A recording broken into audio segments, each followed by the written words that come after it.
So, Tommy, we've kind of mentioned this topic a couple times so far in our discussion of this film, and it, being a topic in his other films, and that is the roles that fathers play.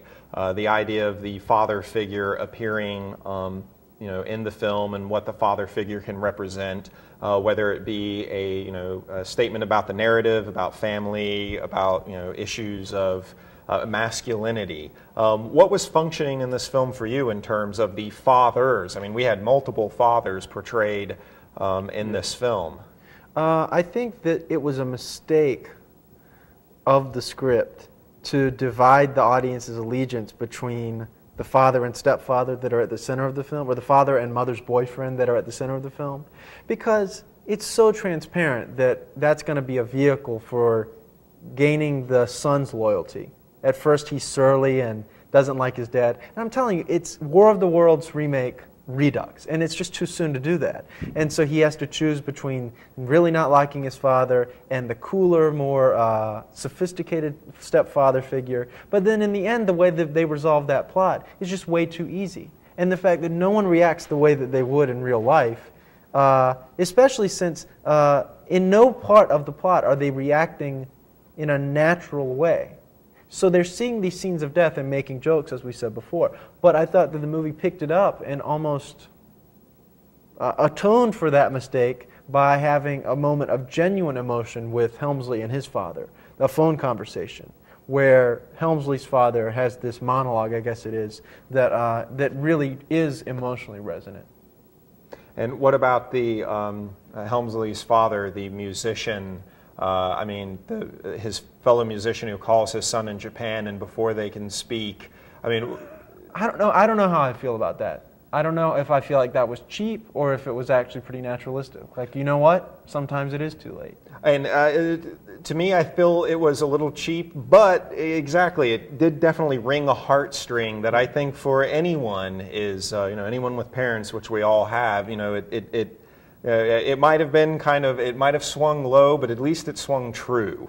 Yeah, and I think so with those fathers, which again are very stock characters, but it shows you the power of things that you can do dramatically if you think about what would the character do in this situation, rather than people with what did they say, he had logged 1 hour in flight lessons and he's out running cascading buildings and making jokes along the way. It's just they completely undermine that. And flying, nonetheless, a Russian megaplane. Don't even get me started. And the Russian character. Well, here's something. Yeah, in terms of talk about a father protecting his sons. And as they're trapped under the rushing waters coming in, and soon they decide to take her on as an au pair. I mean, it's just completely ridiculous stereotype of the Russian female. That was the point at which I wanted to hurl insults at the screen. And I'm a really passive person, but it was really insulting in that moment. What did you think of Danny Glover's portrayal as the president, who is the captain going down with the ship? How did that play out for you? I personally thought it was maybe a little trite. A little? Yeah. Yeah, I just thought there's nobility in the concept, and certainly we have caught up as a society. As I said, this film was released a year into Obama's presidency, so I think a little bit of the edge is off of his message because of certain realities that have just, come about since the film was in pre-production. But I think that there's something admirable in the concept. The execution is just, once again, way too heavy-handed. I wanted to know much more about his daughter, that character of his daughter, who was genuinely interesting, Tandy Newton's character. So I guess we should finally move on to a discussion of this genre. We're talking so much about this film, but how do we think it stacks up within the apocalypse genre? Well, again, for me, the apocalypse genre is definitely a motif that appears, many times. I would even make the distinction. For me, one of the things that does kind of set 2012 apart is that most of our apocalypse films, or at least as representations of, cultural imaginations of apocalypse, they tend to be post-apocalypse, like as in the event itself sometimes is inconsequential. It is more a shadowy representation of what human civilization would be after such an event. Whereas 2012 much like Independence Day, which isn't necessarily an apocalyptic film, but in terms of civilization being radically altered, radically challenged, there are parallels between the two. This is, for me, I can't think of another example where the apocalypse is the main event of the story. This is not necessarily pre or post. Those are the prologue and the epilogue. You know, it is a 2-hour movie about the world ending, not necessarily the consequences or the causes leading to. Right, which is why it's particularly disturbing how the movie feels like anything but. He treats it in such a casual manner. It's like, oh, look, the Earth's crust is shifting. And then they, other than the jokes that they make to each other while they're in transit, this whole thing of the daughter, she's got to wear pull-ups because she wets the bed, and then the movie, you know, narratively closes itself by her saying, I don't need pull-ups anymore. I mean, it's just, it's the most insulting thing you can do to an audience, just to surround the apocalypse with a frame of that sort, which is this cutesy family drama, no stakes. Whereas, you know, if you think about like The Imagination of Disaster, which Susan Sontag wrote an article called The Imagination of Disaster. And the whole idea there is that what's thrilling, or what should be thrilling about the apocalypse and science fiction films, is that on one hand it normalizes these things that we're really afraid of, but then it reflects back to us what we're afraid of. So it's like, okay, whatever era you're in, what is the current global threat, or what is the current even domestic threat, and how can we externalize that with something that would really thrill an audience? So on one hand, you're scared because you're confronting the fact that you have fears, but then at the same time, you're at peace because you know you're only experiencing it within the context of a film.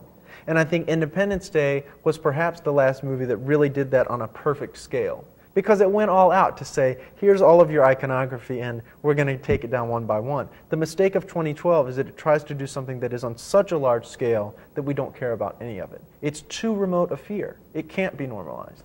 So the Earth's crust being superheated by the sun and shifting, is this supposed to represent perhaps emblematically the global financial crisis? That, for me, that was always kind of the what exactly are we, you know, what fear are we resolving in this film story? doesn't have one. And that I would agree with you very much, that in that respect it is kind of lost. It tries to pick up issues, again, of classism, the ideal that only the world's wealthiest elite would be able to have access to any sort of technology that could preserve life, or the buzzword, and was actually a part of the marketing campaign, the continuity of the species.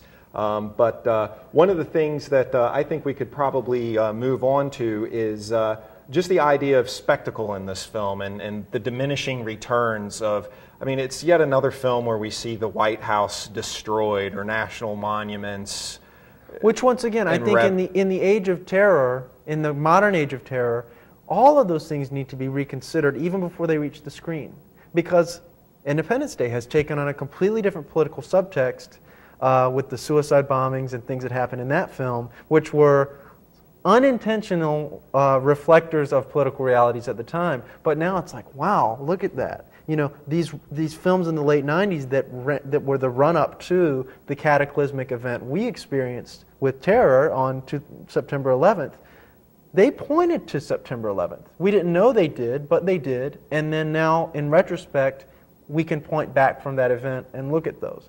I think 2012 exists in a vacuum where it doesn't have anything significant to say, and therefore it won't have anything. You might find some ironic appreciation of it later, but it just doesn't have anything on its mind. And interestingly, I'll defend, as a final thought here, I'll defend a film that came out last year called Knowing.